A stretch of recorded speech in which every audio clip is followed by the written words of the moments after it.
தியானிக்க போற தலைப்பு ஆத்மா ஆதாயம். தேவன் நாம் ஒவ்வொருவரையும் ஆத்மா ஆதாயத்துக்கு என்று அழைத்திருக்கிறார். ஆமென், அல்லேலூயா. நம்ம முதலாவது தியானத்துக்கு எடுத்திருக்கிற வசனத்தை வாசிக்கிறோம். 3 யோவான் 1:1 அதிகாரம் 2வது வசனம். 2வது. பிரியமானவர்களே, உன் ஆத்துமா வாழ்வது போல நீ எல்லாவற்றிலும் வாழ்ந்து சுகமாய் இருக்கும்படி வேண்டுகிறேன். ஆமென். வசனம் சொல்லுகிறது, பிரியமானவரே, உன் ஆத்துமா வாழ்வது போல் எல்லாவற்றிலும் வாழ்ந்து சுகமாய் இருப்பாய். இப்போ தேவன் நம்மிடத்தில் விரும்புறது என்னவென்றால், நம்முடைய ஆத்மா எப்படி வாழ்கிறதோ, நம்முடைய ஆத்மா எவ்வளவு உற்சாகமா இருக்கிறதோ, எவ்வளவு பலமுள்ளதா இருக்குதோ, அதே போலவே நாம் எல்லாவற்றிலையும் வாழ வேண்டும். நம்முடைய சரீரமா இருக்கட்டும், நம்முடைய வேலை இடங்களா இருக்கட்டும், குடும்பத்துல இருக்கட்டும், சபையில இருக்கட்டும், எங்க இருந்தாலும் எல்லாவற்றிலும் நாம் கையிட்டு செய்கிற எல்லா காரியத்தில இருக்கட்டும், நம்முடைய செயல்கள் எல்லாவற்றிலும் வாழ்ந்து சுகமாய் இருக்க வேண்டும் என்று ஆண்டவர் விரும்புகிறார். ஆமென்.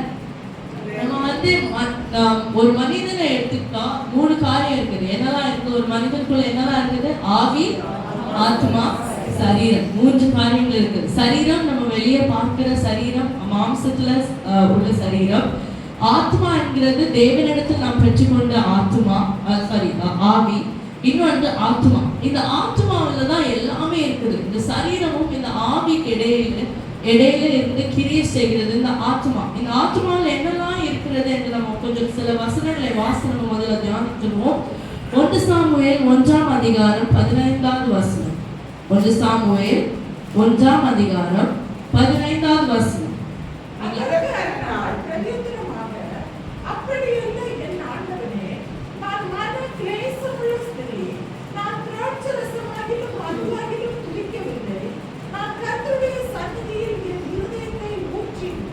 இங்கே இருதயம் என்று சொல்லுகிறது. இன்னொரு டிரான்ஸ்லேஷன் இங்கிலீஷ்ல வாசிக்கும் போது, என்னுடைய ஆத்மா, என்னுடைய சோல், என்னுடைய ஆத்மாவை ஊற்றி கொண்டிருக்கிறேன். ஆத்மாவுக்குள் பாரம் இருக்கிறது, ஆத்மாவுக்குள் வேதனை இருக்கிறது. நாம் படுகிற கஷ்டங்கள், கண்ணீர்கள், என்னுடைய துக்கங்கள் எல்லாமே இந்த ஆத்மாக்குள்ள இருக்கிறது. இன்னொரு வசனம் சங்கீதம் 23:3 வாசிக்கிறோம், அவர் என் ஆத்மாவை தேற்றி. அப்போ நம்முடைய ஆத்மாவில தான் நமக்கு இருக்கிற கவலைகள் இருக்கிறது, நமக்கு பாரங்கள் நம்முடைய ஆத்மாவில இருக்கிற. அந்த ஆத்மாவை தேவன் தேற்றுகிறவரா இருக்கிறார். சங்கீதம் 42:5வது வசனத்தை வாசிக்கலாம்.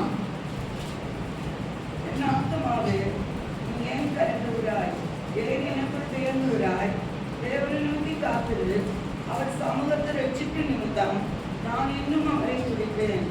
ஆமென். இங்க பார்க்கிறோம், ஏன் கலங்குகிறார், ஏன் திகைக்கிறார். இங்க ஆத்மா என்ன செய்கிறது? கலங்குகிறது, திகைக்கிறது. அப்போ ஒரு மனிதன் அவன் கஷ்டப்படுகிறான் என்றால், இல்ல அவனுக்கு ஒரு வேதனை இருக்கிறது என்றால், அது எங்க இருக்கிறது? அவனுடைய ஆத்மாவில் அதை உணர்கிறான். இன்னும் சில வசனங்களை வாசிக்கலாம். லூக்கா 1ஆம் அதிகாரம் 46-47 வசனத்தில் மரியாள் சொல்லுகிறதை பார்க்கிறோம். என் ஆத்மா அப்பொழுது மரியாள், என் ஆத்மா கர்த்தரை மகிமைப்படுத்துகிறது, என் ஆவி என் இரட்சகராகிய தேவனில் களிகூருகிறது. ஆமென். என் ஆத்மா தேவனை மகிமைப்படுத்துகிறது, என் ஆவி என் இரட்சகன் தேவனுக்குள் களிகூருகிறது. அப்போ ஆத்மா தேவனை மகிமைப்படுத்துகிறதா இருக்கிறது என்று சொல்லுகிறது. உன்னத பாட்டுல பார்க்கிறோம், ஆத்ம நேசர். அப்போ நேசம் என்கிற அந்த குணம், நேசம் என்கிற அந்த ஒரு ஃபீலிங் எங்க நம்முடைய ஆத்மாவில் வருகிறது. ஆத்ம நேசர் அப்படிங்கும் போது என் ஆத்மா நேசிக்கிற ஒரு நபர் என்கிறதை அது காட்டுகிறது. எரேமியா 31:25 நம்ம வாசிக்கிறோம். என்னுடைய அது வாசிக்கலாம், அந்த வசனத்தை வாசிக்கிறோம். எரேமியா 31:25. நான் பிழைத்த ஆத்மாவை சம்பூரணம் அடைய பண்ணி தோய்ந்த எல்லா ஆத்மாவையும் நிரப்புவேன்.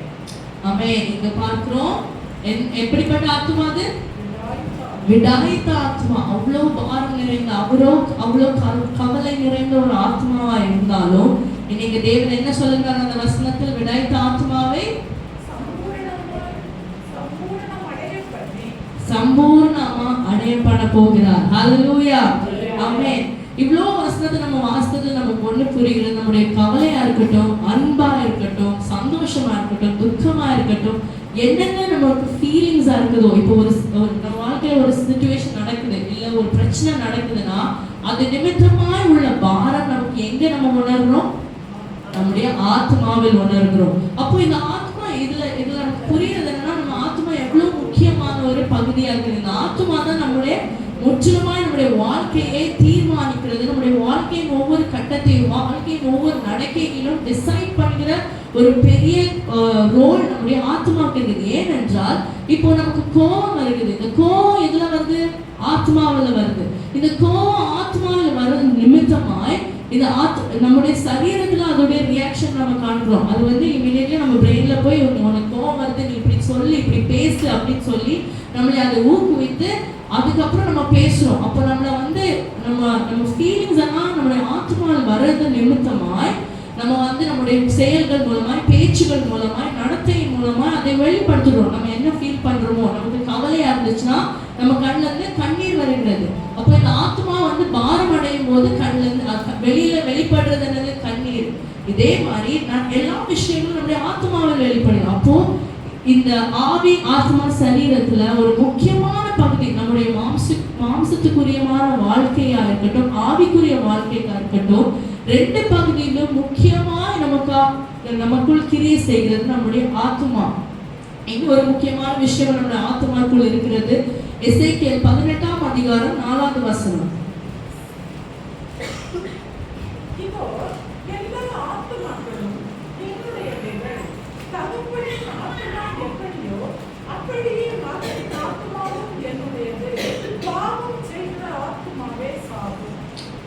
இங்க பார்க்கிறோம், பாவமும் எங்க இருக்குது? ஆத்மாவில் இருக்கிறது. அப்போ தேவன் நம்ம கிட்ட நம்ம ஆத்மா ஆதாயம் செய்யணும் அப்படின்னு சொல்லும் போது அது வந்து வெறுமே நம்ம ஆத்மா ஆதாயம் அப்படின்னு சொல்லி நம்முடைய சபைகள்ல இல்லை நம்ம நார்மலா பேசும்போது என்ன நினைக்கிறோம்? ஒருத்தங்க கிட்ட போய் சுவிசேஷன் சொல்லி அவங்களை ரட்சிப்புக்குள் நடத்துறதா இருக்கட்டும், இருக்கும் இல்ல வெறும் சுவிசேஷன் சொல்றது, அதான் ஆத்மா ஆதாயம். ஆனால் இந்த ஆத்மா ஆதாயம் என்கிற அந்த வார்த்தைக்கு பின்பாக, அந்த ஊழியத்துக்கு பின்பாக ஒரு பெரிய பொறுப்பு, நம்ம புரிய வேண்டிய ஒரு பெரிய ரகசியம் ஆண்டவர் வைத்திருக்கிறார். அது இன்னைக்கு கர்த்தர் நம்மோடு இடைப்படுவாராக. ஆமென், ஆமென். இங்க பார்க்கிறோம், பாவம் செய்யும் ஆத்மாவே சாகும். ஆமென். அப்போ பாவமும் எங்க இருக்கிறது? ஆத்மாவில் இருக்கிறது. இப்போ நம்முடைய ஆவி, ஆத்மா, சரீரம், இந்த மூன்றிலும் இந்த ஆத்மா வந்து நம்முடைய நம்ம மரணத்துக்கு பின்பாக நம்மளை பரலோகத்துக்காக இருக்கட்டும், நரகத்துக்காக போறது எது? நம்முடைய ஆத்மா. அதுக்கு சில வசனங்களை வாசிப்போம். சங்கீதம் 49 15வது வசனம். ஆனாலும் தேவன் என் ஆத்மாவை பாதாளத்தின் வல்லமைக்கு தப்புவித்து வைப்பார். அவர் என்னை ஏற்றுக்கொள்வார். ஆமென். அவர் என்னை பாதாளத்திலிருந்து என்னுடைய ஆத்மாவை மேன்மை நிமித்தமாய் இன்னைக்கு ரட்சித்து அவர் நம்மளை காத்து கொண்டிருக்கிறார். ஹல்லேலூயா. அவர் என்னை ஏற்றுக்கொள்வார் என்று வசனம் சொல்லுகிறது. இன்னொரு வசனம் வாசிக்கலாம். மத்தேயு 10வது அதிகாரம் 28வது வசனத்தின் கடைசி பகுதி.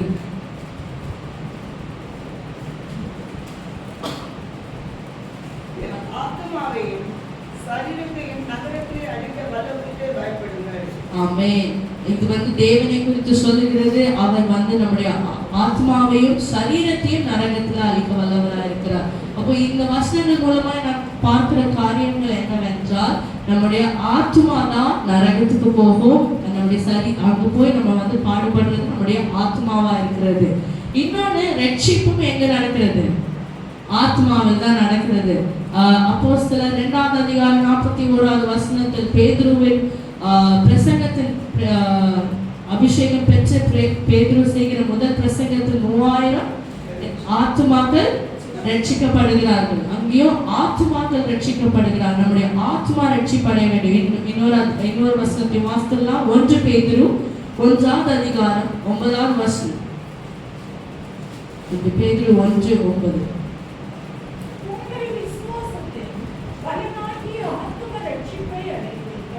ஆமென். அப்போ நம்முடைய விசுவாசத்தின்படி ஆத்ம ரட்சிப்பை நாம அடைகிறோம். இப்போ நம்ம வந்து ஆத்மாவை பத்தி கொஞ்சம் படிச்சிட்டோம். ஆத்மா தான் ரொம்ப முக்கியமான விஷயம். இந்த உலகத்தில் நம்ம வாழும்போது நம்முடைய ஆத்மாவில தான் எல்லா கிரியைகளும் நடக்கிறது. நம்முடைய சிந்தனையா இருக்கட்டும், யோசனையா இருக்கட்டும், நம்முடைய உணர்வுகளா இருக்கட்டும், எல்லாமே எதுல இருக்குது? ஆத்மாவில் இருக்கிறது. இந்த ஆத்மா அவ்வளவு முக்கியமான ஒரு விஷயம். இந்த ஆத்மா என்ன ஃபீல் பண்ணுதோ அது நிமித்தமாக நம்முடைய பேச்சுகள் வருது, நம்முடைய செயல்கள் வருகிறது. ஏன்னா இப்போ நம்முடைய ஆவி என்ன சொல்லும், ஆவியானவர் நம்ம கிட்ட என்ன சொல்லுகிறாரோ அது உணர்த்தப்படுகிற இடமும் நம்முடைய ஆத்மா தான். பிசாசானவன் தேவையில்லாத எண்ணங்கள் கொண்டு வருகிற இடமே இதுதான், ஆத்மா தான்.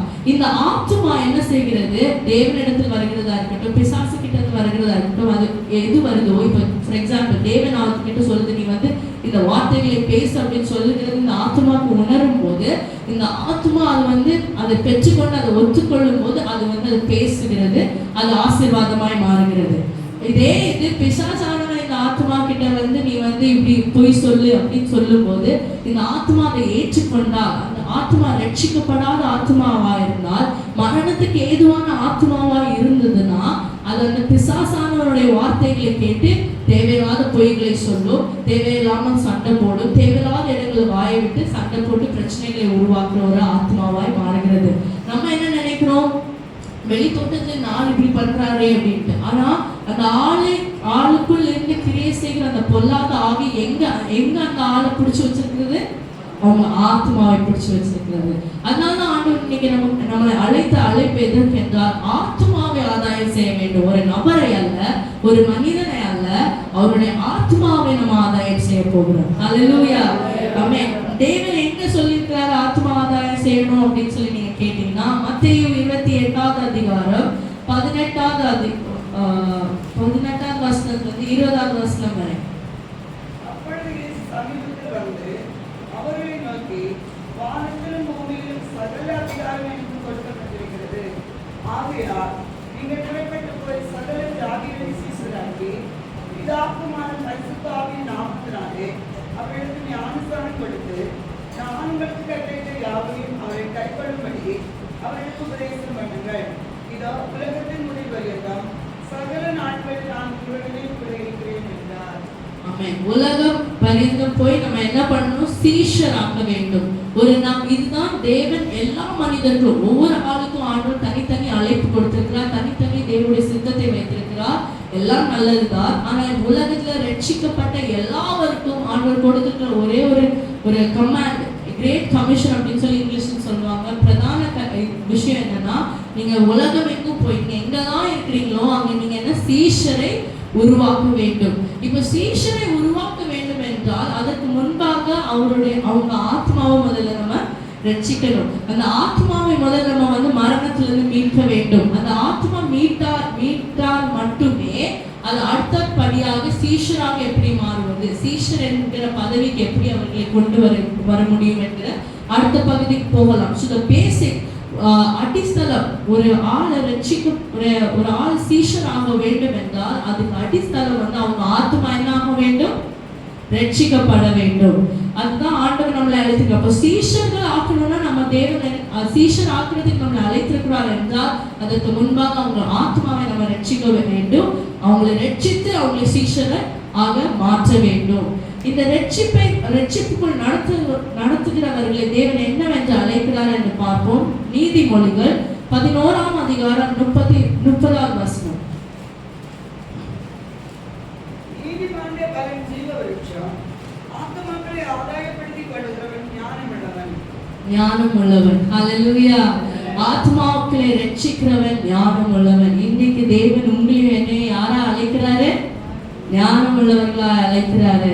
வசனம் சொல்லுகிறது, தேவனுக்கு கர்த்தருக்கு பயப்படுதலே ஞானத்தின் ஆரம்பம். அப்போ தேவனுக்கு பயப்படுகிறோம் என்றால், தேவனுக்கு நான் பயப்பட்டு வாழ்கிறேன் அப்படின்னு நீங்க சொல்றீங்கன்னா உங்களுக்குள் தேவனுடைய ஞானம் இருக்குது. அந்த ஞானம் உள்ளவங்க என்ன செய்வாங்கன்னா ஆத்மாக்களை ஆதாயம் செய்வார்கள். அதுக்கு தான் தேவன் நம்மளை அழைத்திருக்கிறார். அப்ப நம்ம இதை பார்க்க வேண்டிய முக்கியமான விஷயம் என்னவென்றால், தேவன் நம்மை ஆத்மா ஆதாயத்துக்கு என்று அழைத்திருக்கிறார்.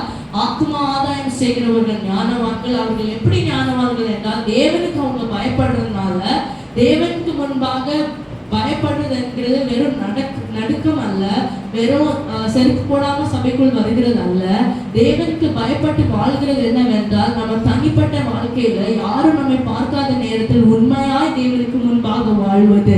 என்னை காண்கிற ஒருவர் இருக்கிறார், யாரும் என்னை சுற்றிலும் இல்லாவிட்டாலும் என்னை காண்கிற 2 கண்கள் இருக்கிறது. என்னை அறிந்திருக்கிறார், என் எண்ணங்களை அறிந்திருக்கிறார், என் யோசனைகளை அறிந்திருக்கிறார், என் இருதயத்தின் எண்ணங்களை அறிந்த ஒருவர் இருக்கிறார் என்கிற ஒரு பயத்தில் வாழ்வது.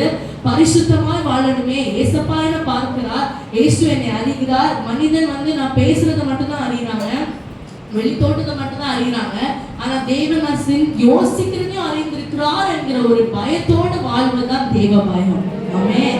அல்லேலூயா. நம்ம பேசுறதுக்கு முன்பாக எது ஃபர்ஸ்ட் வருது? நம்முடைய யோசனைகள், நம்ம சிந்தனைகள், நம்ம இருதயத்தின் எண்ணங்கள். இதுதான் முதல்ல வருது.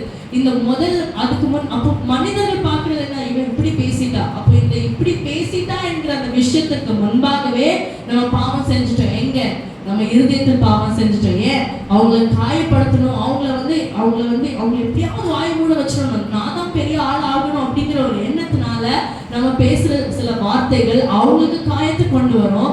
ஆனா நம்ம அப்படி நினைச்சோம் பாத்தீங்களா, அவங்களை காயப்படுத்தணும், அவங்களை மேற்கொள்ளணும், நான் தான் பெரிய ஆளுன்னு காமிக்கணும், அங்கேயே நம்ம ஆண்டவருக்கு முன்பாக பாவம் செஞ்சுட்டோம். நம்ம முக்கியமாய் கவனிக்க வேண்டியது தேவ பயம். இந்த தேவ பயம் எங்க ஆரம்பிக்குது? நம்முடைய ஆத்மாவில் ஆரம்பிக்கிறது. நான் சொன்ன மாதிரி நம்முடைய எண்ணங்கள், அந்த வார்த்தைகளை சொல்லணும், அந்த கோபத்து நிமித்தமா என் ஆத்மாவில் இப்படி அவங்க பேசிட்டாங்களேன்னு சொல்லி நம்ம ஆத்மா எண்ணி நம்முடைய ஆத்மா கோபம் அடைந்து இப்படி பேசணும் அப்படின்னு சொல்லி நம்மளை உந்தும் போது நம்முடைய வார்த்தைகள் தவறாய் வெளிவருகிறது. அந்த தவறான வார்த்தை இன்னொருத்தங்களை காயப்படுத்துது. அந்த காயப்படுத்துறது மட்டுமல்ல பாவம், நம்ம ஆத்மா முதல்ல யோசிச்சது பாத்தீங்களா, அங்கவே பாவம் ஆரம்பிச்சுது. அல்லேலூயா. சோ நம்ம தேவ பயத்தில் வாழும் போது நம்முடைய ஆத்மாவை காத்துக்கொள்ள முடியும். அல்லேலூயா.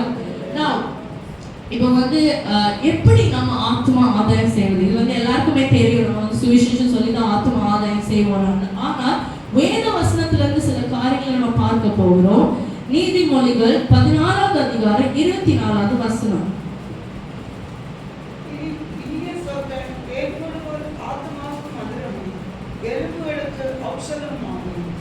இனிய வார்த்தைகள் ஆத்மாவுக்கு எப்படி இருக்குமா?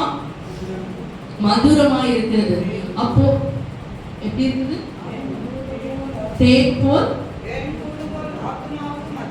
ஆத்மாவுக்கு மதுரம்.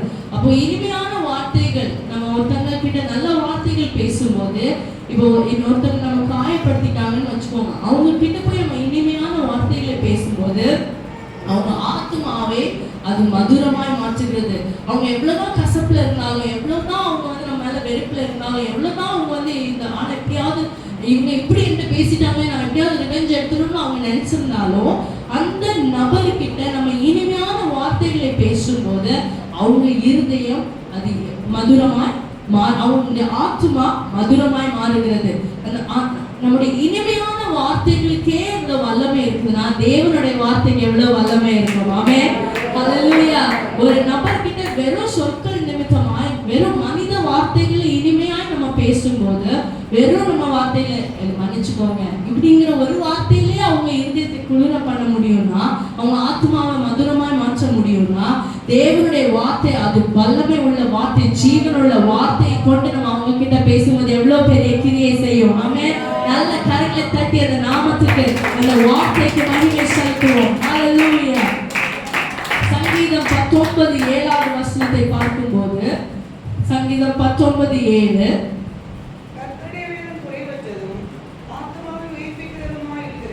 ஆத்மாவை உயிர்ப்பிக்கிறதா இருக்கிறது. நம்ம பார்த்தோம் அங்க மனித வார்த்தை வெறும் இனிமையாய் பேசுகிற வார்த்தைகள் அது மதுரமாய் இருக்கிறது. ஆனா கர்த்தருடைய வார்த்தை அது ஆத்மாவை உயிர்ப்பிக்கிறதா இருக்குது.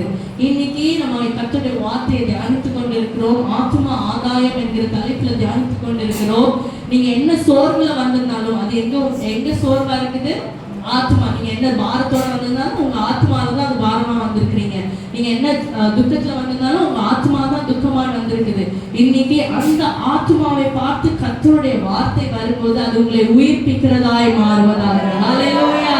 அப்படியே நல்ல கரங்களை வைத்து இயேசுவே, இன்னைக்கு நாங்கள் கேட்கிற இந்த வார்த்தைகள் ஆண்டவரே விருதாவாய் நாங்கள் பெற்றுக்கொள்ளாதபடி ஆண்டவரே எங்களுக்குள்ள ஒரு உயிர்ப்பிச்சு, ஒரு உயிர்ப்பு உண்டாக வேண்டும். எங்கள் ஆத்மாவில் ஒரு உயிர்ப்பிச்சு உண்டாக வேண்டும். நீங்க என்ன சிச்சுவேஷன்ல வந்திருக்கீங்க எனக்கு தெரியாது, என்ன நோக்கத்தோட வந்திருக்கீங்க தெரியாது, வீட்டுல என்ன சூழ்நிலையில வந்திருக்கீங்கன்னு தெரியாது.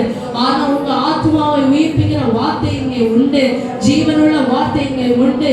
ஜீவனுள்ள தேவனின் வார்த்தை இங்கே பேசப்படும் போது உங்களுடைய சூழ்நிலைகளை மாற்ற வல்லமை உள்ள வார்த்தையாக மாறும். உங்களை உயிர்ப்பிக்கிற வார்த்தையாக மாறும். ஒப்பு கொடுத்து நல்ல கரங்களை காட்டி ஆவியில்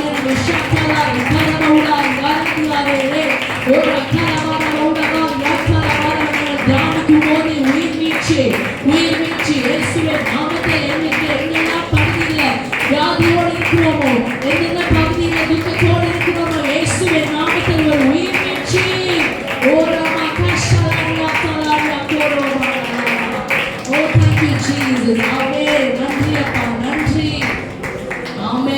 அவருடைய வார்த்தை நம்மளை உயிர்ப்பிக்கும். ஹல்லேலூயா. நம்முடைய ஆத்மாவை உயிர்ப்பிக்கிறதா இருக்கிறது. இப்போ நம்ம வந்து சுவிசேஷத்தை சொல்றதா இருக்கட்டும், ஒருத்தங்க கிட்ட போய் நம்ம வந்து நீங்க ரட்சிக்கப்படுங்க, இயேசு உங்களை நேசிக்கிறார், அது எல்லாமே ஒரு டைட்டில் கொடுக்கணும்னா அது தேவனுடைய வார்த்தையா இருக்கிறது. தேவனுடைய வார்த்தை எப்படிப்பட்டதா இருக்கிறது அப்படின்னு சொல்லி எபிரேயர் 4:12 சொல்லுகிறது. கர்த்தருடைய வேதம் ஆமென் ஆத்மாவை உயிர்ப்பிக்கிறதா இருக்கிறது.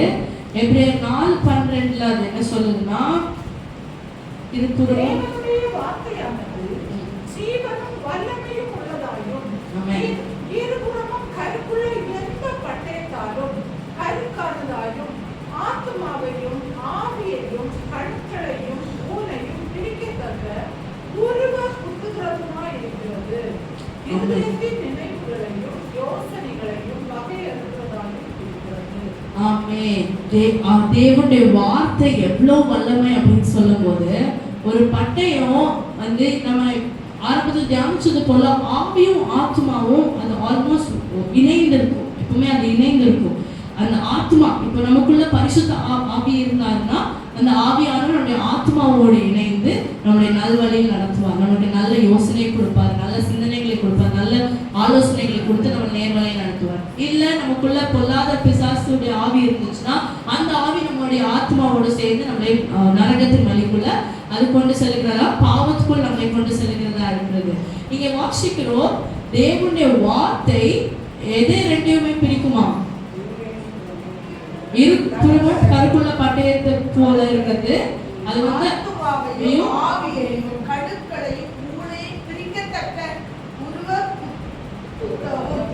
அவ்வளவுக்கு அது வல்லமையா இருக்குது. இந்த ஆவியையும் ஆத்மாவையும் பிரிக்கிற அளவுக்கு அந்த வார்த்தை அது வல்லமையா இருக்குது. ஏன் அது ரெண்டையும் பிரிக்குது அப்படின்னு சொல்லுதுன்னா, தேவனுடைய வார்த்தை வரும்போது பிசாசின் ஆவி, அசுத்த ஆவியும் ஆத்மாவும் இணைந்திருந்ததுன்னா அந்த ரெண்டு ஆவியையும் ஆத்மாவையும் பிரிக்கும்படியா தேவனுடைய வார்த்தைக்கு வல்லமை இருக்கிறது. ஹல்லேலூயா, ஹல்லேலூயா. இங்க வந்து இங்கிலீஷ்ல வந்து ஜாயிண்ட் அண்ட் மேரோ, நம்முடைய எலும்புகள்ல உள்ள ரெண்டு பகுதியை சொல்லி இந்த ரெண்டு பகுதியும் இணைந்திருக்கும். அந்த ரெண்டையும் பிரிக்கிற அளவுக்கும் அந்த வார்த்தைக்கு வல்லமை இருக்கிறது. ஹல்லேலூயா.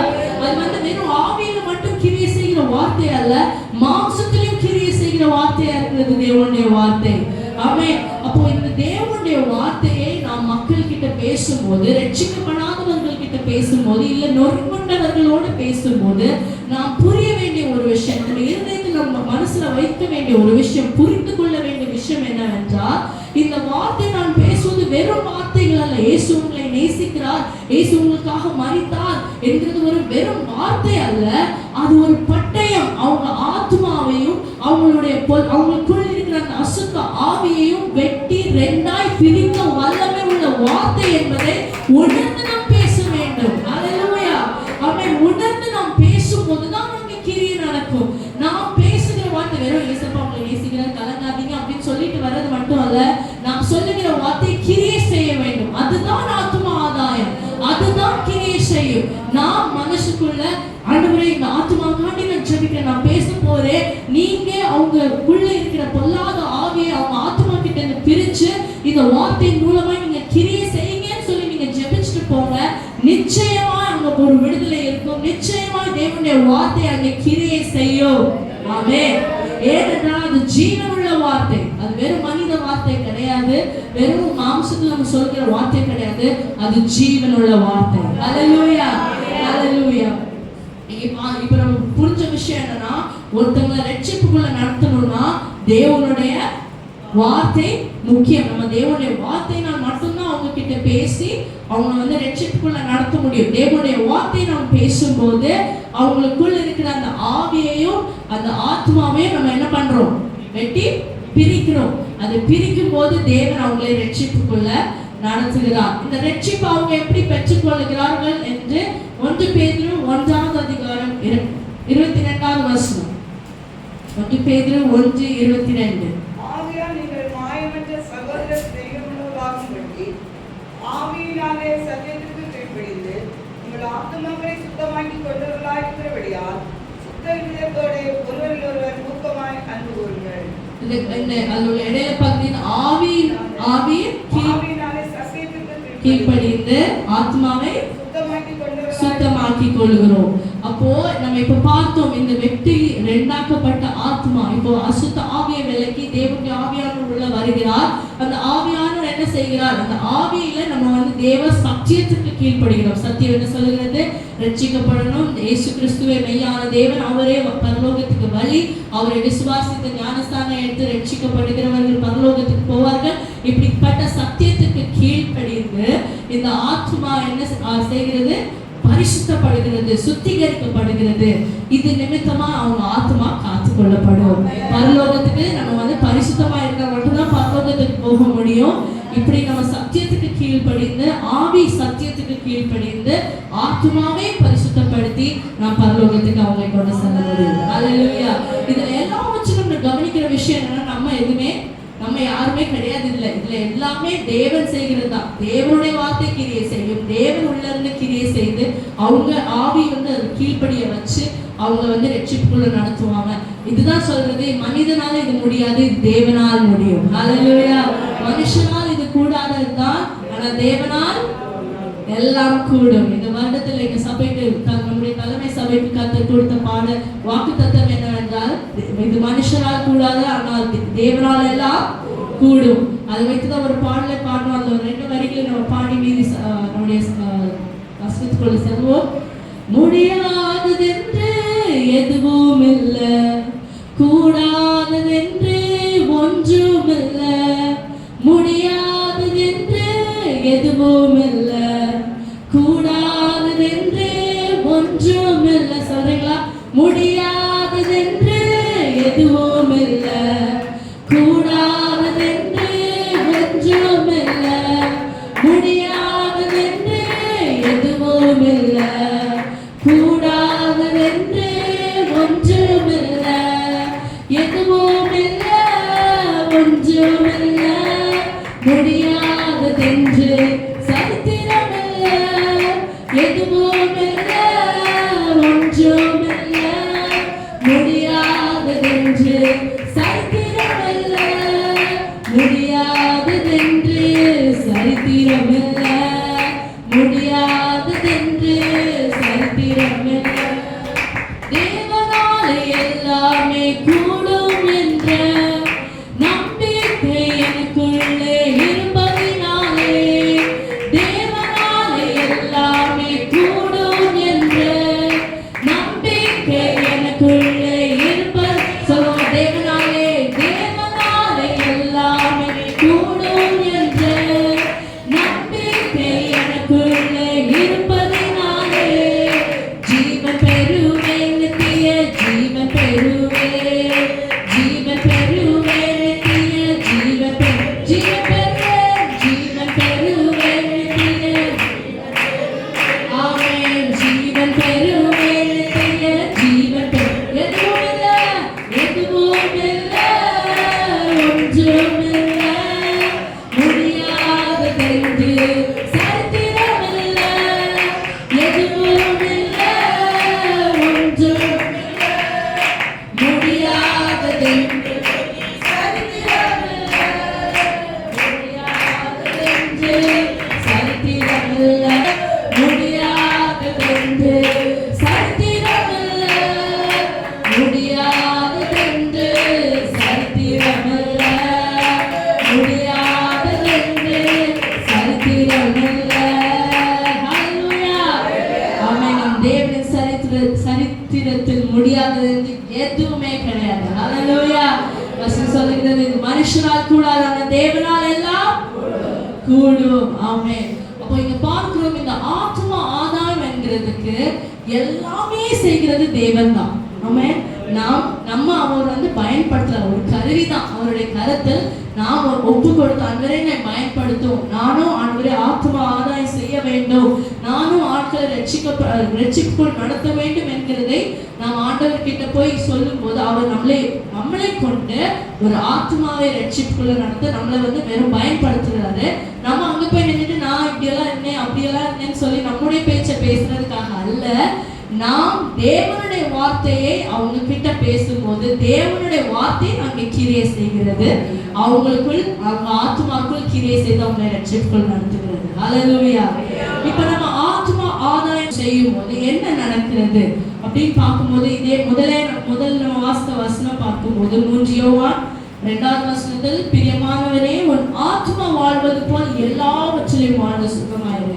இந்த ஆத்மா நமக்குள்ள இருக்கிற இந்த ஆத்மா ரட்சிக்கப்பட்டு தேவனுக்குள் பலனடைந்து சந்தோஷமாய் சமாதானமாய் இருக்கும்போது எல்லாவற்றிலும் நம்ம எப்படி இருப்போம்? சந்தோஷமாய் சமாதானமாய் நிறைவாய் இருப்போம். இதே இது நம்முடைய ஆத்மா தேவன்கிட்ட இருந்து பிரிந்து தேவனோடு உறவாடாமல் தேவனோடு சஞ்சரிக்காமல் தேவனை விட்டு பிரிந்து இருந்தால் அந்த ஆத்மா என்ன ஆகும்? துக்கப்பட்டு வெறுமையா எம்ஜியா இருக்கும், அது வறண்டு போய் இருக்கும். நம்முடைய வாழ்க்கையும் அப்படிதான் இருக்கும், வறண்டு போய் ஒன்றுமில்லாமல் இருக்கும். அநேக வேளை நான் என் வாழ்க்கையே இப்படி இருக்குது, ஆண்டவரே நான் இப்படி பண்றாரு, பிரச்சனை மேல் பிரச்சனை வருதே அப்படிங்கிற ஒரு கேள்வி நமக்குள்ள இருந்ததுன்னா நம்ம வந்து நம்முடைய ஆத்மாவை ஆராய்ந்து பார்க்க வேண்டும். ஆமே, நம்ம ஜெபிக்கிறோம் தான், ஆனா உண்மையாய் ஜெபிக்கிறோமா? நம்முடைய வாழ்க்கையை அதை வெளிப்படுகிறதா? நம்முடைய ஆத்மா எப்படி வாழ்கிறது? ஜெபிக்கிறது கரெக்ட் தான். நம்ம வந்து ஆண்டவருடைய பிரச்சனத்தில் போய் இருந்து நம்ம ஜெபிக்கிறோம், ஆண்டவரே அதை செய்யும் இது செய்யும் இது ஜெபிக்கிறோம், அது ஆசீர்வதிங்க இது ஆசீர்வதிங்க எல்லாம் நல்லதுதான். ஆனால் நம்முடைய ஆத்மா எப்படி வாழ்கிறது? நம்முடைய ஆத்மா எப்படி இருக்கிறது? ஆத்மாவில் உங்க சிந்தனை எப்படி இருக்கிறது? ஆத்மாவில் நீங்க மற்றவர்களை பத்தி என்ன நினைக்கிறீங்க? உங்ககிட்ட தவறாய் பேசுகிறவர்களை மன்னித்தீர்களா? இல்ல நீங்க வந்து அவங்களை எப்படியாவது சான்ஸ் கிடைக்கும் போது அவங்களை வந்து வச்சு செய்யணும்னு நினைக்கிறீங்களா? இல்ல உங்களுக்கு நீங்க கொடுத்த கடனை வந்து எப்படியாவது நான் வட்டியோட சேர்ந்து வாங்கணும்னு நினைக்கிறீங்களா? இல்ல மன்னிச்சு விடுவோம் பாவம் அப்படின்னு நினைக்கிறீங்களா? உங்க ஆத்மா எப்படி வாழ்கிறது? நம்முடைய ஆத்மாவுக்கு பலன் வந்து பரிசுத்தம் வந்து கீழ்ப்படிது. தேவனுடைய ஆவியை நம்முடைய ஆவி கீழ்ப்படியும் போது நம்முடைய ஆத்மா சுத்திகரிக்கப்படுகிறது. இந்த ஆத்மா ஆவியோடு இணைந்து வாழ்கிறதா என்கிறது ஒரு முக்கியமான கேள்வி. ஆமென். இன்னைக்கு நீங்க எந்த ஆவியோடு இணைந்து வாழ்கிறீங்களோ, கேட்ட வசனத்தின்படி ரட்சிக்கப்படாதவர்களுக்கு கிரியை செய்கிற இந்த வார்த்தையை பத்தி பார்த்தோம். அது வந்து இருபுறம் கருக்குள்ள பட்டயமா இருக்குது, ஆத்மாவையும் ஆவியும் பிரிக்கிறதா இருக்கிறது. இப்போ உங்களுக்குள்ள இருக்கிற நீங்க இங்க வந்திருக்கிறவங்க எல்லாரும் ரட்சிக்கப்பட்டவர்கள் தான் நினைக்கிறேன். ரட்சிக்கப்பட்டு தேவன் ஒவ்வொரு நாளும் தேவனோட பேசுகிறவர்கள், ஜெபம் பண்றவங்க, வேதம் வாசிக்கிறவங்க, தியானிக்கிறவங்க தான் நான் விசுவாசிக்கிறேன். அப்போ நாம் நம்முடைய வாழ்க்கையில நம்முடைய ஆத்மா எப்படி இருக்கிறது? இப்போ நம்முடைய ஆத்மாவையே ஆதாயப்படுத்தாம மற்றவங்க கிட்ட போய் நம்ம சுவிசேஷம் சொல்லி அவங்க ஆத்மாவை ஒரு நாள் ஆதாயப்படுத்த முடியாது. நம்ம பாத்திரம் எம்டியா இருந்துச்சுன்னா, நம்ம பாத்திரத்துக்குள்ள நம்ம ஆத்மா வெறுமையா இருந்ததுன்னா, நம்ம ஆத்மா பலனடையாம இருந்ததுன்னா, நம்ம ஆத்மா சோர்வா இருந்ததுன்னா நம்ம யாருக்கும் போய் உற்சாகப்படுத்த முடியாது, யாரையும் போய் ஆறுதல் படுத்த முடியாது. நம்ம அவங்களுக்கு இருக்கிற பிரச்சனையே நம்ம டபுள் ஆக்குறதா மட்டும்தான் ஆக்குவோமே தவிர அவங்களுக்கு என்ன ஆறுதல் நம்மளால சொல்ல முடியாது. ஏன்னா நம்மளே வளர்ந்துருக்கோம், நம்ம ஆத்மாவே எம்ஜியா இருக்குது, நம்ம பாத்திரமே காலியா இருக்கும் போது மற்றவர்களை நம்ம வந்து ஆத்மா ஆதாயம் செய்ய முடியாது. இன்னைக்கு ஆண்டவர் சொல்ற வசனம் என்னன்னா, வார்த்தை என்னன்னா, பிரியமானவனே உன் ஆத்மா வாழ்வது போல் எல்லாவற்றிலும் வாழ்ந்து சுகமாயிரு. அப்போ அவர் என்ன ஆசைப்படுறாருன்னா, உன் ஆத்மா சுகமா இருக்கணும், உன்னுடைய ஆத்மா சந்தோஷமா இருக்கணும், உன்னுடைய ஆத்மா நிறைவா இருக்கணும். உன்னுடைய ஆத்மா நிரம்பி வழிகிற ஆத்மாவா இருக்கும் போதுதான் அந்த நிரம்பி வழிகிறதுல இருந்து மற்ற ஆத்மாக்களை நம்மளும் ஆதாயப்படுத்த முடியும். ஆமென். நம்ம இன்னைக்கு முடிக்கிறதுக்கு முன்பாக இயேசு கிறிஸ்து செய்த ஒரு ஆத்மா ஆதாயத்தை பார்க்க போறோம். அவர் செஞ்ச ஆத்மா ஆதாயத்துல இருந்து நிரம்பி வழிந்து மற்றவர்களையும் அந்த ஸ்திரீ ஆதாயப்படுத்தினாங்க. பைபிள்ல ஆத்மா ஆதாயம் செஞ்ச ஒரு ஸ்திரீ யாராவது சொல்லலாமா? சொல்லலாமா? யோவான்ல இருக்கிறாங்க.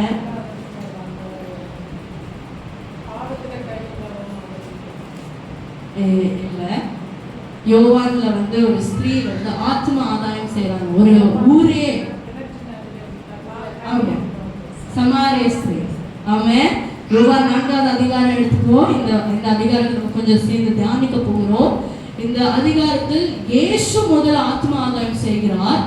இயேசு ஆத்ம ஆதாயம் செய்த பின் இந்த ஸ்திரீயும் ஆத்ம ஆதாயம் செய்கிறாங்க. நீங்க அநேக கேள்விகள் இருக்கலாம். நான் ஒரு பெண், நான் எப்படி போய் ஊழியம் செய்யறது, நான் எப்படி போய் ஹாஸ்பிட்டல் ஊழியம் செய்யறது, இல்ல சுவிசேஷம் கிராமமா போறது. ஆண்டவர் வந்து அது மட்டும் இல்ல, ஊழியம் ஒரு நபர்கிட்ட பேசும்போது அவங்க ஒரு ரட்சிக்கப்பட்ட ஆத்மாவா இருந்தாலும் அவங்க ஒருவேளை வெறுமையா இருந்திருப்பாங்க, இல்ல பாரத்தோட இருந்திருப்பாங்க. அவங்க ஆத்மாவை ஆதாயப்படுத்த உங்களை பயன்படுத்த முடியும். அல்லேலூயா. நீங்க இருக்கிற இடத்திலேயே உங்களை எடுத்து பயன்படுத்த தேவனால் முடியும். தெபோரா வந்து அவ ஒரு மரத்தடியில இருந்தா, அவகிட்ட தான் எல்லாரும் வந்தாங்க. எனக்கு இந்த கஷ்டம் இருக்கு, இந்த வேதனை இருக்கு, எனக்கு இது ஹெல்ப் பண்ணுங்க, இது என்ன, இந்த பிரச்சனையில என்ன விடுதலை கொடுக்கலாம், என்ன பண்ணலாம் அப்படிங்கிறதுக்கு மக்கள் தெபோராவை தேடி வந்தார்களே தவிர தெபோரா யாரையும் தேடி போய் நான் உங்களுக்கு வந்து ஆலோசனை சொல்றேன்னு சொல்லலாம். அதே போல நீங்க ஆண்டவருக்கு ஒப்பு கொடுத்த, ஆண்டவரை நான் உங்களுக்காக ஆத்துமாக்களை ஆதாயம் செய்ய வேண்டும் ஒப்பு கொடுக்கும் போது ஜனங்கள் உங்களை தேடி வருவார்கள். ஆமென், ஆமென், அல்லேலூயா. இப்போ நம்ம வந்து யோவான் 4வது அதிகாரத்துக்குள் வந்துருவோம். ஒரு 2 வசனமா நம்ம தியானிக்க போகிறோம். 5வது வசனத்துல இருந்து வாசிப்போம். யாக்கோபு தன் குமாரனாகிய யோசேப்புக்கு கொடுத்த நிலத்துக்கு அருகே இருந்த சமாரியாவில் சீலோன் எனப்பட்ட ஊருக்கு வந்தார். அங்கே யாக்கோபுடைய கிணறு இருந்தது. இயேசு பிரயாணத்தினால் இடைப்படைந்தவராய் அந்த கிணற்றை அருகே உட்கார்ந்தார். அப்பொழுது ஏறக்குறைய 6 மணி வேளையாய் இருந்தது. இங்க பார்க்கிறோம், நமக்கு கொஞ்சம் தள்ளி வாசிக்கும் போது நமக்கு தெரியும், சமாரியாவுக்கும் யூதர்களுக்கும் பொருந்தாது. அவங்க 2 பேருக்கும் வந்து ஒத்து போகாது. ஆனால் இயேசு கிறிஸ்து அதெல்லாம் பார்க்கல. அவன் அது எல்லாமே பார்க்கல. அவர் வந்து தாகமா இருக்குது, டயர்டா இருக்குது. அவங்க அவ்வளவு நேரம் ஊழியம் பண்ணிட்டு நடந்து வர்ற பாதையில அவர் வந்து அந்த கிணற்றண்டை வந்து உட்கார்ந்து இருக்கிறாரு. அங்க உட்கார்ந்து இருக்கும் போது அவர் வந்து 7வது வசனம் வாசிப்போம். அவருடைய சீஷர்கள் போஜன பதார்த்தங்களை கைக்கொள்ளும்படி ஊருக்குள்ளே போயிருந்தார்கள். அப்பொழுது சமாரியா நாட்டாளாகி ஒரு ஸ்திரீ கண்ணீர் கொண்டு வந்தாள். இயேசு அவளை நோக்கி, தாகத்துக்கு தா என்றார். இங்க வந்து ஏசப்பா வந்து நான் தான் இயேசு கிறிஸ்து, நான் வந்திருக்கிறேன் அப்படின்னு எதுவுமே அவர் வந்து ஆரம்பிக்கல. ஒரு நார்மல் பேச்சு, சும்மா எப்படி இருக்கீங்க, நல்லா இருக்கீங்களா அப்படிங்கிற ஒரு பேச்சு ஆரம்பிச்சதுதான் இந்த ஆத்ம ஆதாயம். ஏசு அங்கே இருக்கிறார், இந்த ஸ்திரீ வர்றாங்க. வந்துட்டு அவங்க சொன்னாங்க, எனக்கு தாகமா இருக்கு, கொஞ்சம் தண்ணி தருவீங்களா அப்படின்னா ஏசப்பா கேட்கிறாரு. அப்படிதான் ஆரம்பிக்கிறாரு. அவர் வந்து எந்த இன்ட்ரோடக்ஷனும் யோசிக்கல. எப்படி இவங்களை வந்து எப்படி இவங்கள்ட்ட பேசுறது அப்படியெல்லாம் யோசிக்கல. அவருடைய சூழ்நிலையை வைத்து, அவங்க சூழ்நிலையை வைத்து, அவங்க கையில தண்ணி இருக்கு, எனக்கு தாகமா இருக்குது, எனக்கு என்ன தேவையோ அவங்க கிட்ட போய் கேட்கணும். அந்த ஒரு நார்மல் கான்வர்சேஷன்ல ஏசப்பா ஊழியத்தை ஆரம்பிக்கிறார் இந்த ஸ்திரீ கிட்ட இருந்து. அடுத்த 2 வசனத்தை வாசிக்கலாம். சமாரியா ஸ்திரீ அவரை நோக்கி, நீ யூதனாய் இருக்க சமாரியா ஸ்திரீயாகிய என்னிடத்தில் தாகத்துக்கு தா என்று எப்படி கேட்கலாம் என்றார். இயேசு அவருக்கு, நீ தேவனுடைய ஈவையும் தாகத்துக்கு தா என்று உன்னிடத்தில் கேட்கிறவர் என்னார் என்பதையும் அறிந்திருந்தாயானால் நீ ஏன் அவரிடத்தில் கேட்டிருப்பாய்? அவர் உனக்கு ஜீவ தண்ணீரை கொடுத்திருப்பார் என்றார். ஆமென். இங்க பார்க்கிறோம், அவர் சொல்றாரு, நாம 2 பேரும் எதிரிகள். அச்சே, நீ எப்படி கேட்கலாம், எப்படி கேட்குறீங்க, எப்படி பேசுறீங்க அப்படின்னு சொல்லிட்டு.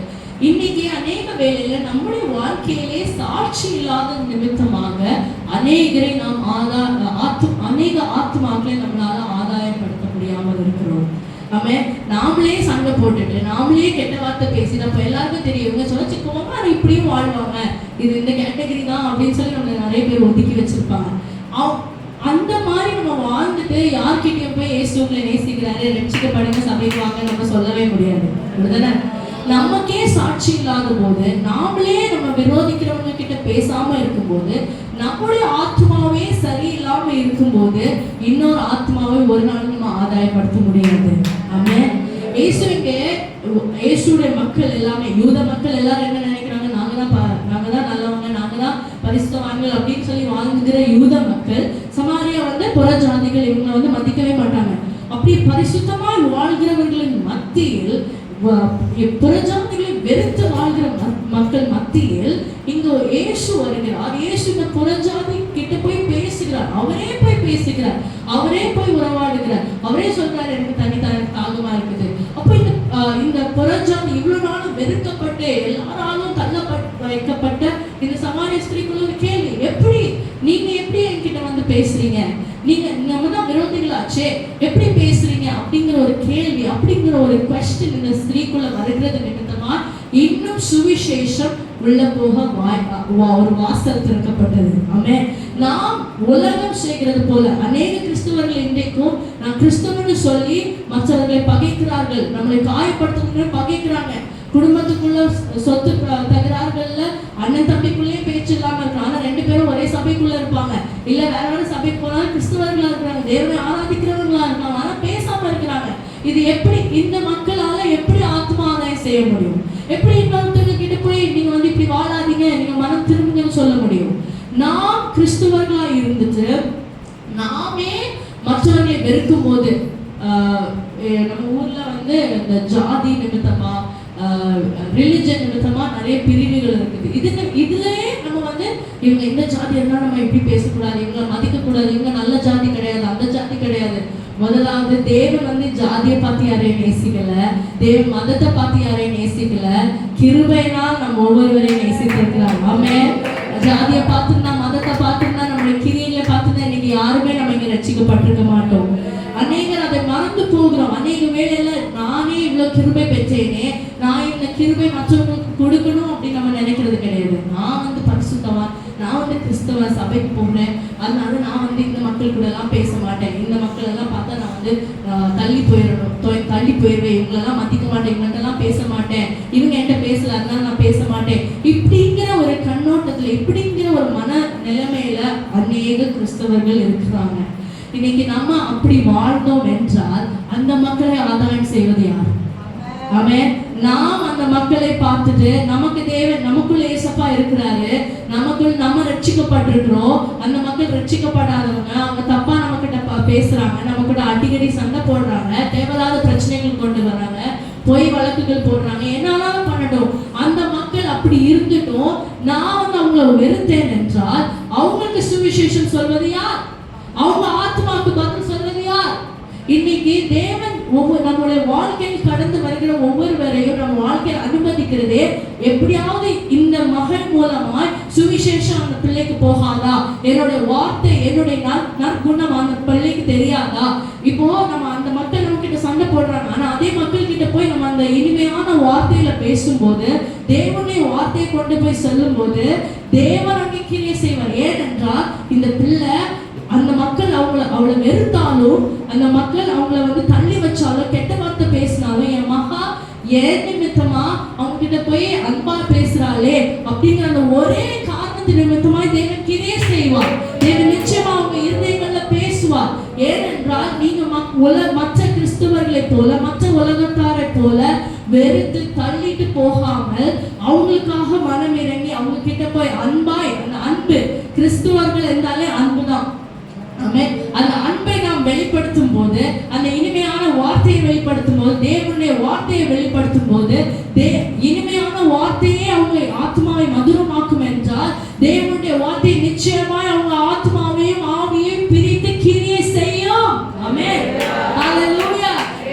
எப்போ கிரியை செய்யும் என்றால் நாம் நம்முடைய ஆத்மா உலகத்தை போல் இல்லாமல் தேவனோடு இணைந்து அன்பை வெளிப்படுத்தும் போது, நம்முடைய ஆத்மா தேவனுடைய ஆவியோடு இணைந்து பரிசுத்தமாய் வாழும் போது, நம்முடைய ஆத்மா தேவனுடைய ஆவியோடு இணைந்து பரிசுத்தத்தை வெளிப்படுத்தும் போது, அன்பை வெளிப்படுத்தும் போது, ஆவியின் கனிகளை வெளிப்படுத்தும் போது, ரட்சிக்கப்படாத கொடூரமான பாவியா இருந்தாலும் ரட்சிக்கப்பட முடியும். ஹல்லேலூயா. இந்த ரட்சிப்பு ஆத்மா ஆதாயம் நடக்காமல் இருக்கிறதுக்கு காரணம் ஏனென்றால், நான் சுவிசேஷம் சொல்றேனே, நான் ஜெபிக்கிறேனே, ஆனால் நம்முடைய ஆத்மாவும் ஆவியும் இணைந்து வாழவில்லை. ஆமென். நாம் ஜெபிக்கிறோம் நல்லதுதான், ஆனால் நம்முடைய ஆவியும் ஆத்மாவும் இணைந்து பரிசுத்தத்தை வெளிப்படுத்தவில்லை, சத்தியத்தை வெளிப்படுத்தவில்லை, ஆவியின் கனிகள் அன்பு, சந்தோஷம், சமாதானத்தை வெளிப்படுத்தவில்லை. நம்முடைய ஆத்மா எப்படி இருக்கிறது என்பதை நீங்க உணரணும்னா உங்க வாழ்க்கையில நாம் எப்படி நடந்துக்கிறோம்னு நம்ம யோசிக்கணும். நம்ம வந்து நீங்க எப்படி இருக்குன்னு தெரியாது, பட் நிறைய கணவர்கள் குடிச்சிட்டு வருவாங்க, இல்ல பிள்ளைங்க குடிச்சிட்டு வருவாங்க, இல்ல கீழ்ப்படியாத பிள்ளைங்க இருப்பாங்க. அவங்க கிட்ட நம்ம எப்படி நடந்துக்கிறோம்? நம்ம வீட்டுக்குள்ளேயே நம்ம எக்ஸாம்பிள் எடுத்துக்கலாம். நம்ம நம்மளை சுற்றிலும் இருக்கிற சூழ்நிலையில நம்ம எப்படி நடந்துக்கிறோம். நம்ம சொல்றோம் எனக்கு அவ்வளோ டென்ஷனா இருந்தது, அதனால தான் நான் கத்துனேன், அதனால தான் நான் இந்த வார்த்தையை பேசினேன். அப்படி கிடையாது. எவ்வளவுதான் டென்ஷன் இருந்தாலும், நமக்கு எவ்வளவுதான் கஷ்டம் இருந்தாலும், நம்ம ஆவி நம்முடைய ஆத்மா தேவனுடைய ஆவியோடு இணைந்திருந்ததுன்னா எப்போதும் ஸ்தோத்திரம் தான் வருமே தவிர எந்த கெட்ட வார்த்தையும் வெளியே வராது. ஆமென். எந்த திட்ட வார்த்தையும் வராது. ஆமென். நம்முடைய வார்த்தைகள் எது நிமித்தமா இருதயத்தை நிறைவினால் வாய் பேசும். இந்த இருதயத்துக்குள்ள ஆத்மாவும் ஆவியும் தேவனுடைய ஆவியோடு இணைந்திருக்கும் போது வெளிப்படுகிறது தேவனுடைய வார்த்தையா தான் இருக்கணுமே தவிர கோபத்துல வேற எந்த வார்த்தையும் வெளியே வர முடியாது. ஆமென். அதனால இன்னைக்கு நம்மளை ஆராய்ந்து பார்க்கணும்.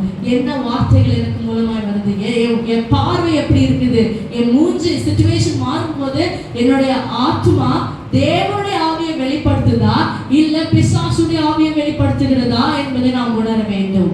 இங்க இயேசு கிறிஸ்து அந்த புறஜாதிய ஸ்திரீ சமாரிய ஸ்திரீ இடத்தில் நிற்கும் போது அவர் எல்லாரோட சேர்ந்து ஐயோ நான் யூதனாச்சே, நான் இந்த ஸ்திரீயோட பேசுறது யூத மக்கள் பார்த்தா என்ன வெறுத்துருவாங்களே, என்ன ஒதுக்கி வச்சிருவாங்களே, என்ன ஏதாவது பேசுவாங்களே அப்படின்னு ஏசப்பா நினைக்கல. அவர் இறங்கி போய் நின்று பேசினார். அவர் பரலோகத்தின் அன்பை வெளிப்படுத்தினவரா இருந்தார். ஆமென். பிதாவின் சித்தத்தை செய்கிறவரா இருந்தார். சித்தத்தை செய்கிறவன் தேவனை மகிமைப்படுத்துகிறவரா இருக்கிறார். ஆமென். இன்னைக்கு நம்முடைய வாழ்க்கை யாரை மகிமைப்படுத்துகிறது கொஞ்சம் சிந்தித்து பார்ப்போம். அடுத்த வசனத்தை வாசிக்கலாம். அவர் அவருடைய அந்த ரெண்டு சமாரியாக்கும் யூதேயாக்கும் இருக்கிற பிரச்சனையை அவர் நினைக்கவே இல்லை. அவர் இறங்கி போய் தண்ணி கேட்கிறாரு. அதுக்கப்புறம் அந்த ஸ்திரீ என்ன சொல்றாங்க,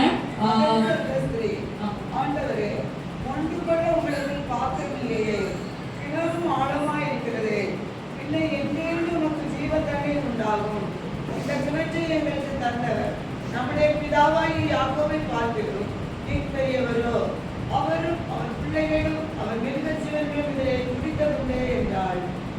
இங்கே அவங்களுக்குள்ள ஒரு நார்மல் கான்வர்சேஷன், சும்மா பேசல, எப்படி இருக்கீங்க, நல்லா இருக்கீங்களா, இந்த கிணறு யார் கேட்க தெரியுமா அப்படிங்கிற ஒரு பேச்சு வருது. ஆனா ஏசு கிறிஸ்து அதுக்குள்ள சத்தியத்தை கொண்டு வந்துட்டாரு. அதுக்கு முன்னாடி அவர் சொல்ல, நான் யாரு நீ தெரிஞ்சுக்கிட்டேன்னா நீ ஜீவ தண்ணீரை ஜீவ தண்ணீர் எங்க கிடைக்கும் அப்படிங்கிற மாதிரி அவர் கேட்கிறார் ஏசப்பா கிட்ட. இப்போ அந்த ஜீவ தண்ணீர் எதை குறித்து அவர் சொல்றாருங்கிறது அந்த ஸ்திரீக்கு இன்னும் புரியல. சுவிசேஷத்தை இன்னும் அந்த ஸ்திரீக்கு புரியல. ஆனா ஏசப்பா அடுத்தது என்ன பண்றாரு என்றால், அதுக்கு இடையில ஒரு கான்வர்சேஷன் நடந்தாங்க. கீழே வரும்போது 15, 16 அந்த 18 வரை வாசிங்க.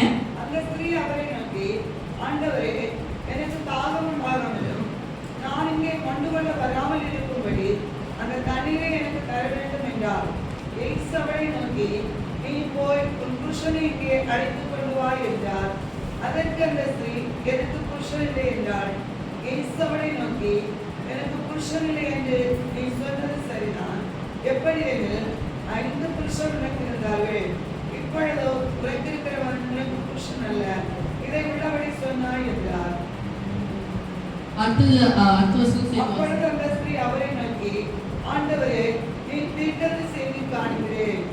எங்கள் பிதாக்கள் இந்த மலையை தொழுது கொண்டு வந்தார்கள், நீங்கள் எருசலேமில் இருக்கிற ஸ்தலத்தை தொழுது கொள்ள வேண்டும் என்கிறீர்களே என்றார்.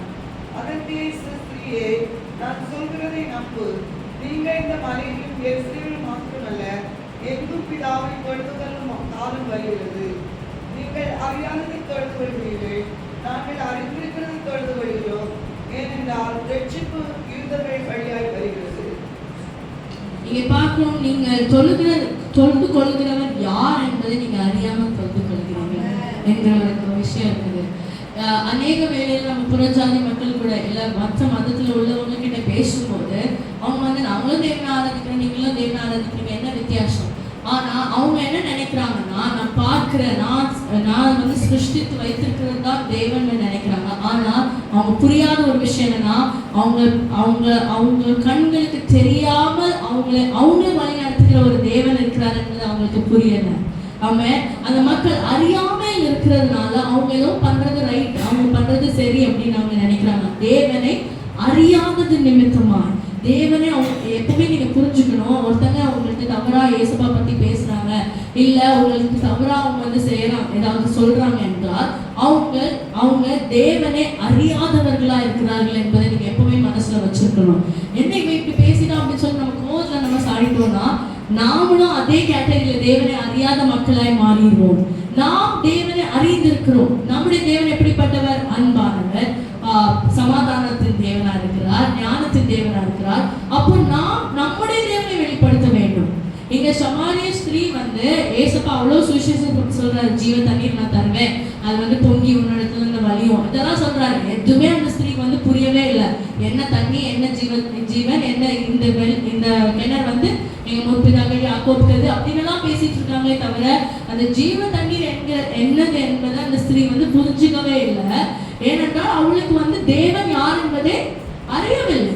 ஆனால் இயேசு தேவனை அறிந்தவர், பிதாவை அறிந்தவர், பிதாவை வெளிப்படுத்துகிறவர். அவர் அங்கே நின்று சுவிசேஷத்தை சொல்லும் போது தேவனை வெளிப்படுத்துகிறவரா இருந்தார். அவர் வந்து கோவப்படல. என்ன நீ வந்து நான் என்ன பேசுறேன், நீ என்ன பேசுறேன்னு அவர் சொல்லல. நான் வந்து சுவிசேஷத்தை சொல்றேன், நீ வந்து ஏன் கவனிக்கலன்னு கோவப்படல. அவர் பொறுமையா அவருடைய விஷயம் எல்லாம் சொல்றாரு. அப்புறம் என்ன பண்றாருன்னா அந்த ஸ்திரீவுடைய வீட்டு சூழ்நிலைக்குள் செல்கிறார்.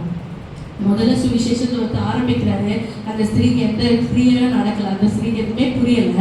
அடுத்தது என்ன பண்றாருன்னா அவளுடைய வீட்டுக்குள் செல்கிறார், வீட்டு சூழ்நிலைக்குள் செல்கிறார்.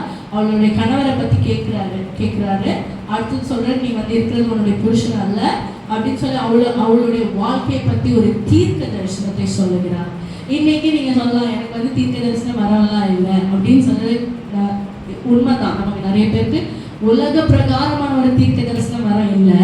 ஆனா ஜீவ வார்த்தை நம்ம எல்லார்கிட்டயுமே இருக்குது. ஆமே, இந்த ஜீவ வார்த்தை தவிர எந்த தீர்க்க தரிசனமும் இந்த உலகத்துல உண்மையானது கிடையாது. ஆமே, அல்லேலூயா. இங்க தேசு கிறிஸ்து சகலத்தையும் அறிந்தவர். அவர் தேவன் பிளஸ் மனிதனா இருந்ததுனால அவர் வெளிப்படுத்தினார். இன்னைக்கு அநேகருக்கு தேவன் வெளிப்படுத்துவார். அது வந்து பொய் கிடையாது. நம்முடைய குடும்பத்தை பத்தி, நம்முடைய பிள்ளைகளை குறித்து இன்னைக்கு பெண்களாய் நாம் வந்திருக்கிறோம். நிச்சயமாய் நமக்கு வந்து இருக்கிற ஜப வேலையில நம்முடைய குடும்பத்திற்காக, நம்முடைய கணவருக்காக, நம்முடைய பிள்ளைகளுக்காக நம்ம முழங்கால நிற்கும் போது ஆண்டவர் நிச்சயமாய் அவங்களை பற்றி உள்ள காரியங்களை நிச்சயம் நமக்கு வெளிப்படுத்துவார். உன்னுடைய பிள்ளை இந்த பாவத்துல இருக்கிறா, உன்னுடைய பையன் இந்த பாவத்துல இருக்கிறா, இந்த தொடர்புல இருக்கிறா, எல்லாவற்றையும் தேவன் நமக்கு நிச்சயம் வெளிப்படுத்துவார். அந்த வெளிப்பாடு எல்லா தாய்களுக்கும் நிச்சயம் தேவை. ஆமென்.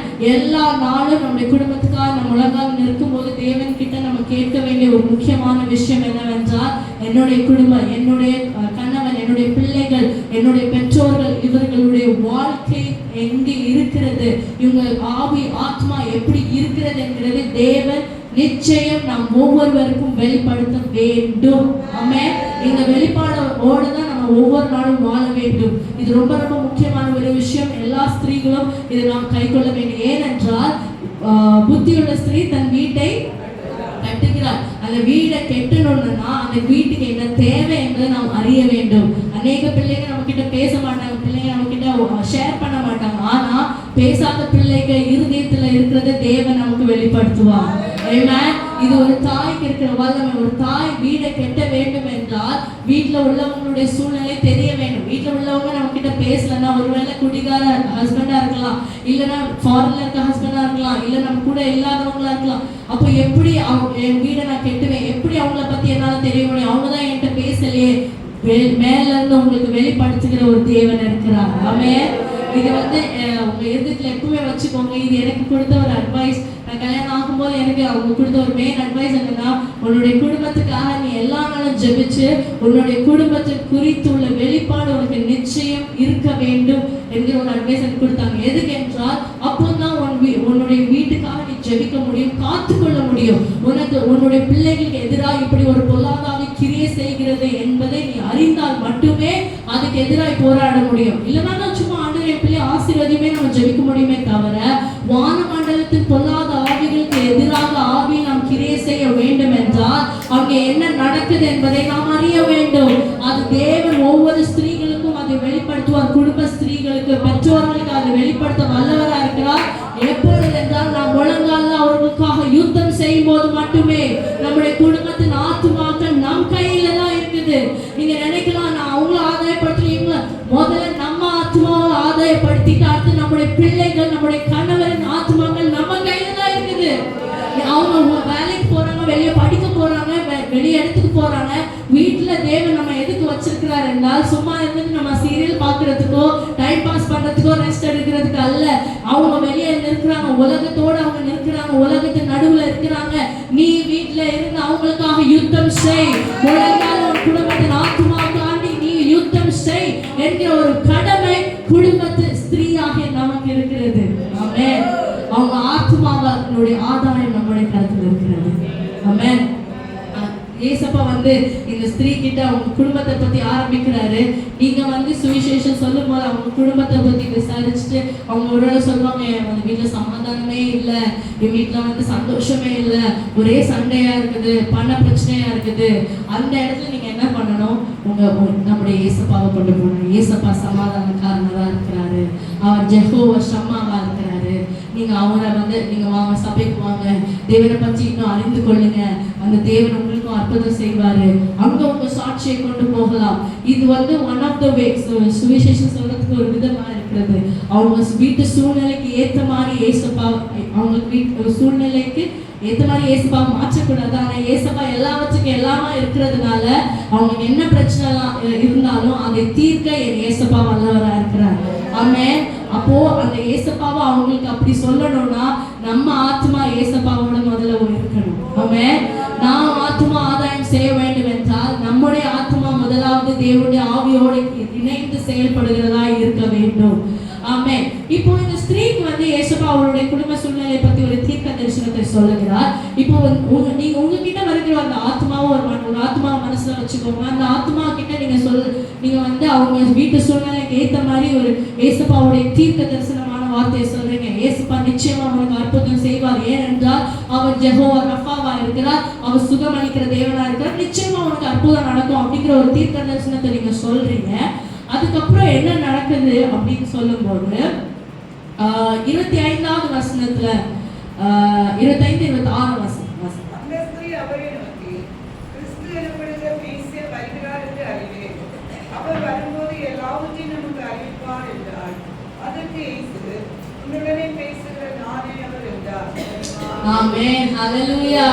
ஆமென். அவ எல்லாவற்றையும் சத்தியத்தை அறிந்துட்டா, சத்தியத்தை தீர்க்க தரிசனமான வார்த்தையை பெற்றுட்டா. இங்க என்ன நடக்குது? அவன் தேவனை அறிகிறான்.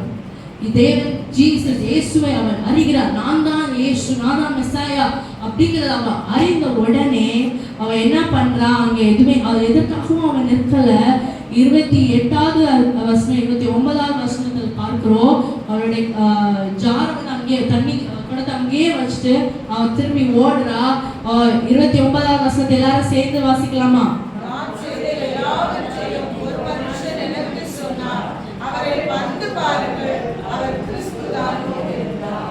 ஆமென். ஹல்லேலூயா. வந்து பாருங்கள், அவர் கிறிஸ்துதானோ என்றார். ஆமென். இங்க அவளுடைய வாழ்க்கையில உள்ள அசிங்கமான பகுதியை தான் தேவன் ஏசப்பா வெளிப்படுத்தினாரு.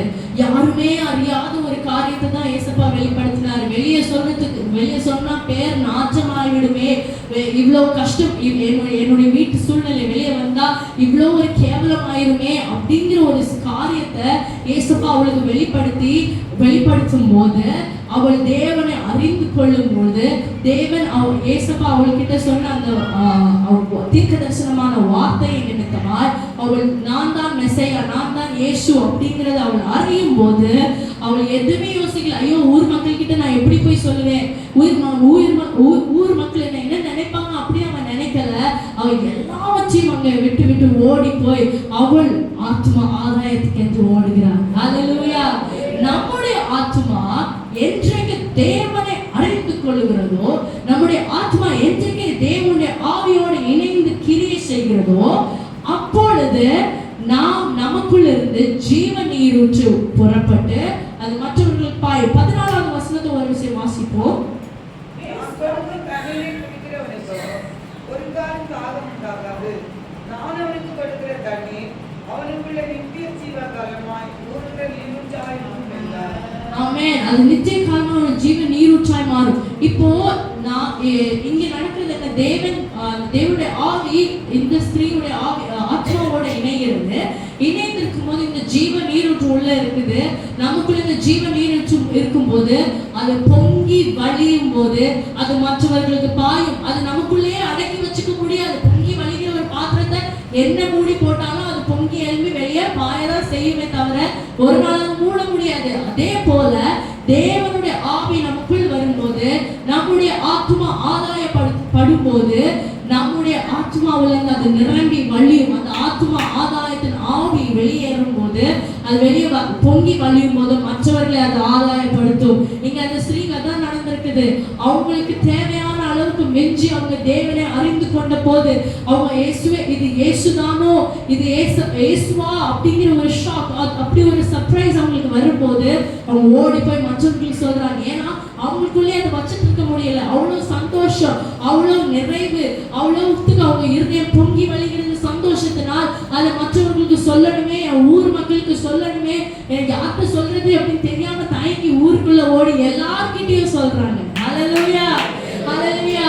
அவங்க பக்கத்துல இருக்க ஒருத்தருக்கு சொல்லல, அவங்களுக்கு கண்ட்ரோல் பண்ண முடியாத சந்தோஷத்தினால மற்றவர்கள் ஊர் ஃபுல்லா அவங்க போய் சொல்றாங்க. இது ஒரு அழகான ஒரு வார்த்தை இருக்கு. 42வது வசனத்தை வாசிங்க. உங்களில் தேவ அன்பு இல்லை என்று உங்களை அறிந்திருக்கிறேன். 4:42. அந்த ஸ்திரீயை நோக்கி, உன் சொல்லு நிமித்தம் அல்ல, அவருடைய உபதேசத்தை நாங்கள் கேட்டு அவர் மெய்யாய் கிறிஸ்துவாகிய உலக இரட்சகர் என்று அறிந்து விசுவாசிக்கிறோம் என்றார்கள். ஆமென், ஹல்லேலூயா. அவருடைய வார்த்தை நிமித்தமாய் அல்ல, அந்த ஸ்திரீயுடைய சுவிசேஷத்தின் நிமித்தமாய் அல்ல, அவருடைய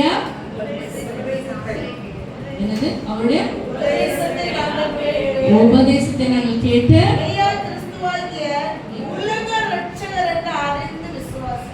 ஆமென், ஹல்லேலூயா, ஆமென். இந்த ஸ்திரீ வந்து பாருங்க இப்படி எனக்கு நடந்தது என்னுடைய சாட்சி நிமித்தமாய் அல்ல, நாங்க வந்து பார்த்தது நிமித்தமாய், நாங்க அவர் அறிந்த நிமித்தமாய் அவர் உலக ரட்சகர் என்பதை நாங்க விசுவாசிக்கிறோம். ஹல்லேலூயா.